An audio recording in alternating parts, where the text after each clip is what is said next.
diría casi en primer lugar que hablar de apropiación de recursos naturales por el capitalismo y de trabajo de cuidados por el patriarcado, que creo que sería más importante hablar de capitalismo heteropatriarcal o heteropatriarcado capitalista o como queramos, y no lo digo tanto en un sentido de discutir el nombre, que da igual, en última instancia es lo de cómo podemos llamar a esa escandalosa cosa, ¿no?, que tenemos por ahí, sino sobre todo de no abordar las luchas de manera extendida, sino abordarlas de manera conjunta, de afrontarlas conjuntamente. En segundo lugar, quería detenerme un momentín en qué entender por apropiación del trabajo de cuidados. Lo podríamos discutir mucho, pero diría que apropiarse del trabajo de cuidados, en última instancia, es garantizar que existe ese lugar donde se está sosteniendo la vida humana, diría sobre todo, porque ya digo que tenemos pendiente lo de la vida no humana en un sentido más amplio, pero garantizar que existe un lugar donde se está sosteniendo la vida en un sistema que ataca la vida. Y que esto se tiene que hacer desde un lugar que sea invisible, porque si es visible, el conflicto se ve. Entonces, apropiarse del trabajo de cuidados significa garantizar que este lugar invisibilizado existe y, ojo, que existen sujetos que van a estar ocupándolo. Entonces, para garantizar que existen sujetos que se están ocupando de sostener la vida en un sistema que la ataca, yo diría al menos dos mecanismos.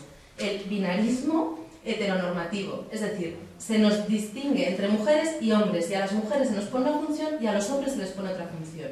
Entonces, está asociado esta idea de sostener la vida a la construcción de la feminidad. Entonces, el binarismo atraviesa por completo la estructura económica en este sentido. Y segundo mecanismo, la ética reaccionaria del cuidado, que nadie mejor que Ratzinger para definirla. Cuando decía lo de, no obstante lo que cierto feminismo reivindique de la mujer para sí misma, la mujer tiene la profunda intuición de que lo mejor de su vida está hecho de dar su vida al otro. Entonces, esta idea de dar tu propia vida, Ratzinger, Carta a los obispos sobre el papel del hombre y la mujer en la sociedad y la economía o algo así. Entonces, Ratzinger lo dijo claramente. Entonces, es ese renunciar al propio bienestar para garantizar la vida del resto. Entonces, apropiación del trabajo de cuidados es binarismo y es ética reaccionaria del cuidado. Es garantizar que hay un lugar y sujetos que ocupan ese lugar donde se sostiene la vida en un sistema que la ataca. Tercera cuestión. Mujeres y hombres somos también recursos naturales. Entonces, tenemos como que avanzar en esa noción de la vida como una cuestión más holística, donde no estemos todo el rato viéndonos, entonces preguntándonos cómo se sostiene la vida humana desligada de cómo se sostiene el conjunto de la vida. Pero aquí es donde nos queda, ¿no? Y la principal relación yo diría que es que ambos, recursos naturales y los cuidados, son los lugares invisibilizados donde se está sosteniendo un sistema que no se sostiene en sí mismo, sino que necesita la vida para producir, para acumular otras cosas, ¿no? Entonces son las bases invisibilizadas de un sistema económico perverso y pervertido, como decía antes. Entonces yo creo que esta es la principal relación. Y en este sentido, tanto la economía feminista lo señala con respecto a los cuidados y la vida humana, como la economía ecológica con respecto a la vida no humana, a los recursos naturales. Entonces, estamos señalando en última instancia lo mismo. Creo que a veces tenemos instrumentos similares, por ejemplo, la idea de la huella ecológica, la cantidad de recursos que cada quien necesitamos para vivir, tiene un símil con la idea de la huella de cuidados.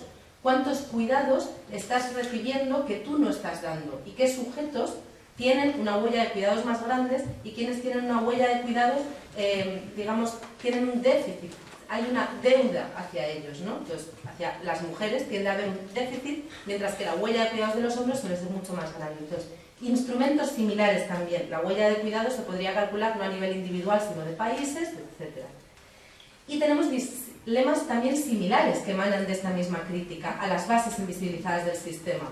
Por ejemplo, decir que el desarrollo sostenible es una antinomia, porque el desarrollo en sí mismo no puede ser sostenible. Creo que es un similar a decir que la conciliación es mentira. Porque conciliar las necesidades de la empresa con las necesidades de cuidado de fuera es mentira. O sea, podemos llegar a acuerdos o podemos negociar y luchar, pero conciliarlo no es cierto, ¿no?